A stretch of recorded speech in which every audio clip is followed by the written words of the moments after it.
Cheung Wan Chang memastikan ke babak playoff dari posisi ketiga, usai gagal mendapatkan kemenangan di pertandingan terakhir melawan Haipas.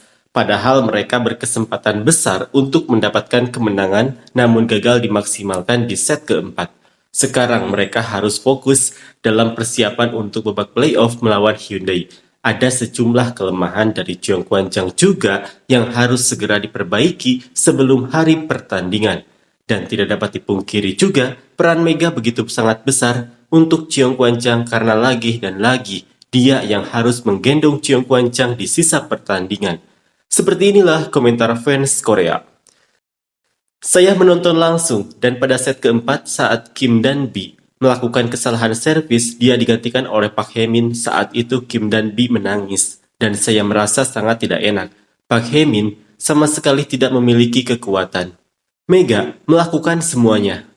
Cheung Wan Chang sampai di titik ini hanya karena keberuntungan memilih Mega, tidak lebih, tidak kurang. Bukan karena beruntung memilih Mega, mereka jelas dapat urutan undian yang lebih belakang. Tim-tim dengan urutan lebih awal sudah merencanakan mengambil opposite lewat Foregen tryout. Jadi mereka memilih posisi lain untuk kuota Asia dan melewatkan opposite. Begitu tidak ada yang mengambil Mega di depan, pelatih Cheung Wan Chang langsung tersenyum lebar dan buru-buru memilih Mega. Harus percaya pada yang layak dipercaya. Kenapa percaya pada Park Hae-min? Dia sama sekali tidak punya tenaga. Kalau kemampuan atletiknya kurang, setidaknya harus pintar. Tapi dia bahkan lebih buruk dalam hal itu. Mega bermain sangat baik, tapi tidak ada rekan yang bisa membantunya. Situasi Hyundai juga mirip. Jadi, sepertinya mereka harus benar-benar meningkatkan kondisi selama jeda pertandingan. John Dabin bermain sebagai left, tapi dari 32 kali penerimaan hanya berhasil 4 kali. Gimana bisa pemain left menerima bola seburuk itu? Apa dia main di posisi outside hitter yang cuma fokus menyerang? Sementara itu Park Hae-min sukses 7 dari 14 penerimaan 50%. Lagi pula, dia bukan pemain utama yang sering dipakai oleh pelatih. Jadi, kenapa dibilang dia terlalu buruk? Melihat taktik hari ini, sepertinya sulit mengharapkan performa baik dari Dabin dan Lee Sun-woo di babak playoff. Selain itu, kontribusi Hoyong dan Seungju juga sedang tidak stabil. Ditambah lagi, hari ini bola penerimaan benar-benar berantakan.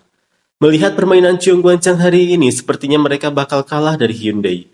Untuk meraih kemenangan, Cheung Wan Chang harus fokus memperkuat pertahanan dengan meningkatkan kontribusi para pemain lain dalam bertahan. Seungju, Hoyong, dan Libero harus benar-benar fokus pada pertahanan, sementara serangan utama diserahkan kepada Mega. Sesekali, mereka juga perlu menyerang dari sisi berlawanan untuk menjaga variasi serangan. Pertandingan hari ini bisa disimpulkan dengan satu kata, penerimaan hancur. Akibatnya Yomseter pun tidak bisa menunjukkan kemampuannya, dan semua serangan hanya bertumpu pada Mega.